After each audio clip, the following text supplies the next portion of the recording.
for today's video.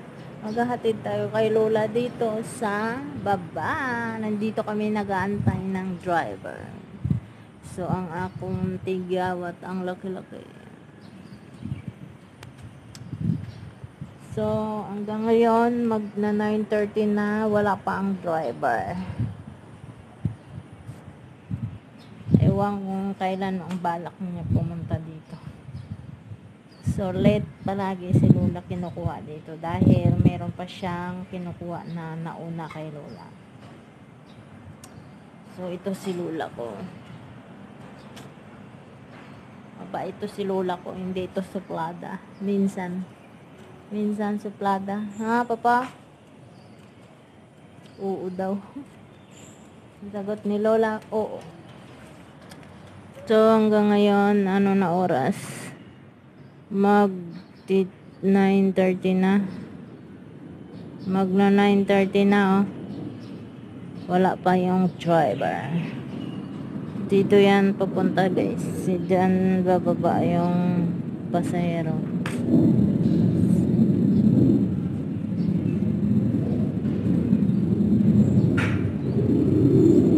So, nahatid ko na si Lola. Ay, nakuha na pala si Lola ng service niya. So, mag-iikot-ikot muna ako dito. Mag-ehersisyo tayo, guys. Charot. So, pupunta ako dito, guys, sa may park. Para magpainit-init.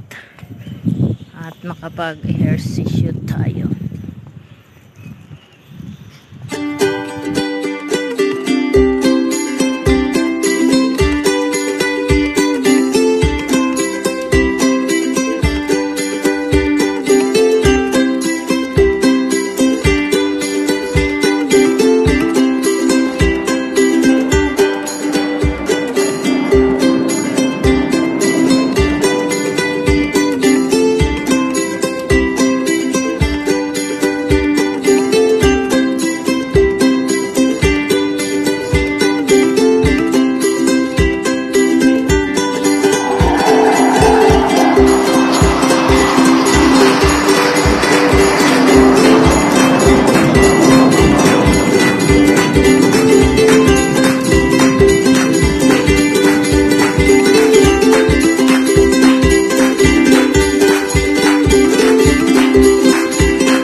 Akyat naman tayo dyan sa taas.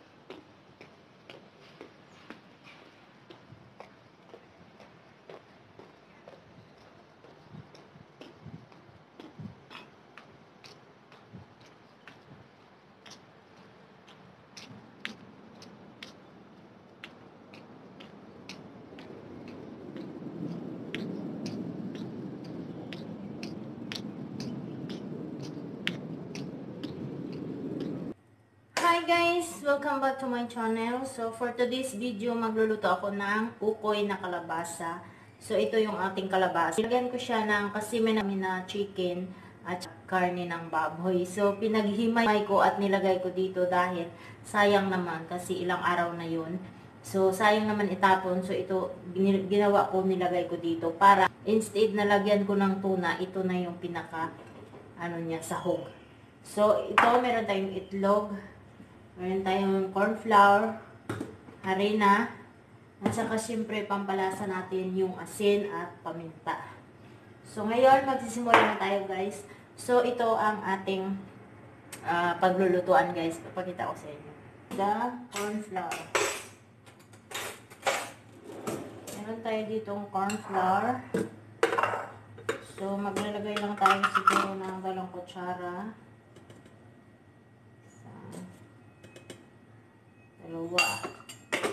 Tapos 2 kutsara din na harina. 1,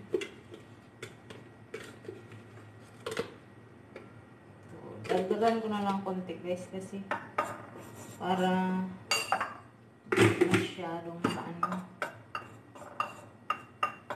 Ito, lagyan natin ng asin.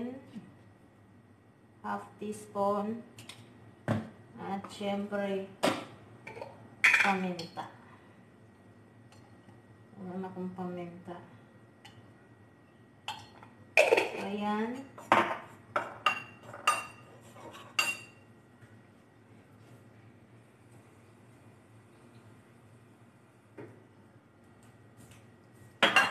Ngayon, lagyan natin ang itlog guys.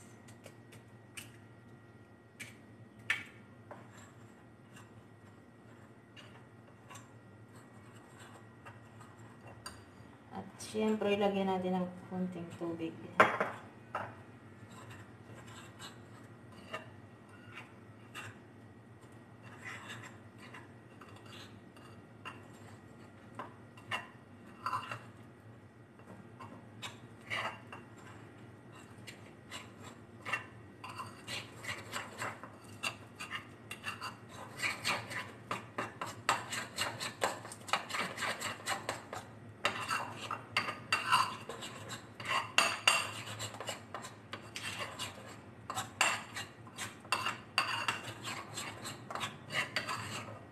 So, konti lang siya guys. So, dagdagan natin. Kasi konti lang ang may yan dyan. So, kanina 3 kutsarang flour yon. Ngayon, 2 flour ang dinagdag natin. Para medyo dumami siya. Kasi isang buong itlog ang nilagay natin.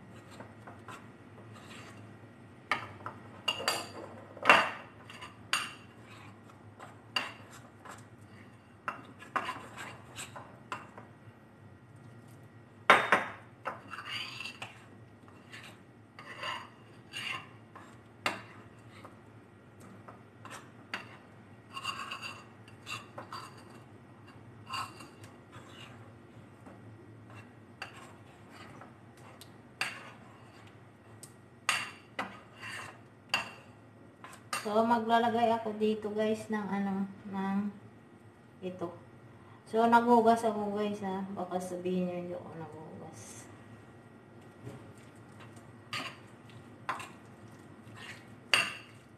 So, dagdagan ulit natin dahil medyo siya. Marami ang flour natin na mixtures.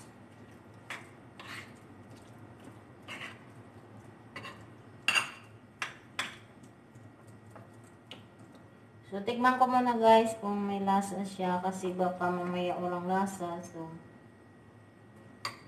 So, ayan, may lasa na siya, guys. Tama lang yung lasa niya. So, kukuha muna tayo ng spring onion. So, ito na, guys, nalagyan na natin ng spring onion. Para medyo may kulay din siya na green. So, dagdagan ulit natin kasi medyo marami pa yung mixture natin na flour. Dahan-dahan lang, guys, kasi mamaya pag nasubrahan din naman ng lagay natin ng kalabasa is hindi naman siya magdidikit-dikit dahil mas marami ang kalabasa kaysa ating flour mixtures. So, ayan. So, mukhang ano siya, guys. Mukhang tama lang siya ang natimpla ko compare sa ating gulay. Ay, sayang.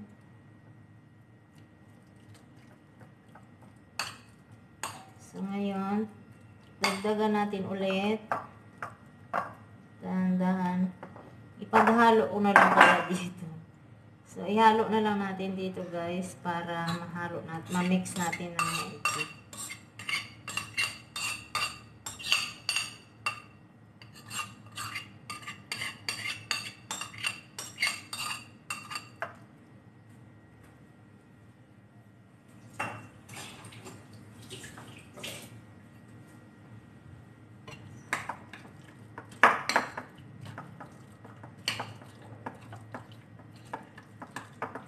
Diba? Mas maganda.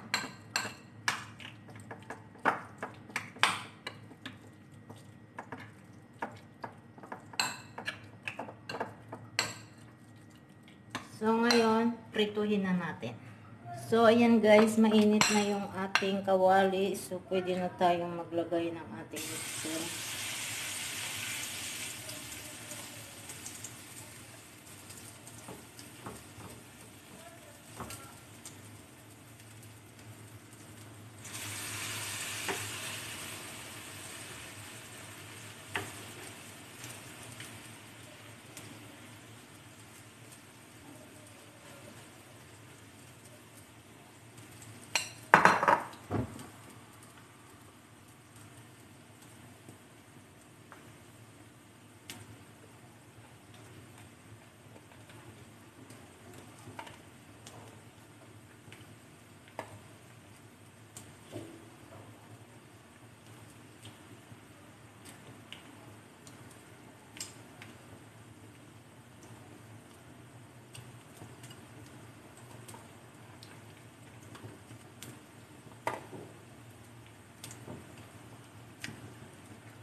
So, ayan na, guys. Luto na yung ating ukoy. So, tanggalin natin at isunod naman natin ang susunod na mga mixture natin. Siguro mga 4 na piraso lang o 5 ang magagawa ko, guys. Dahil kunti lang siya. Kanina parang marami. So, ngayon parang kunti na lang ang magagawa ko. Kasi nga, nag-ano yung ano natin.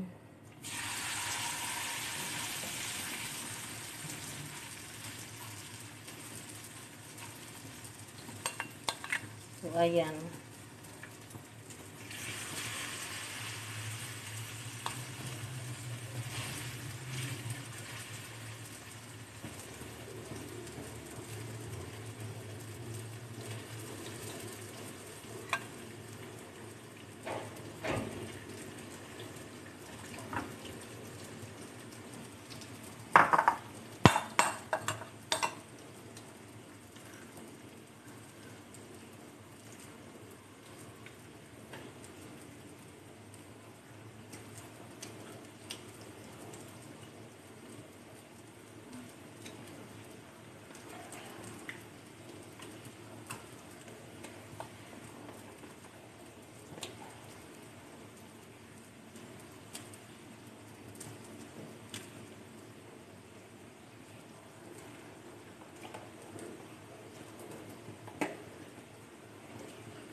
So, yan guys, luto naman ulit ang ating second batch.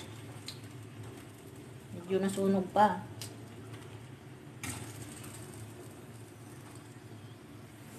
So, lagay na natin ang ating last batch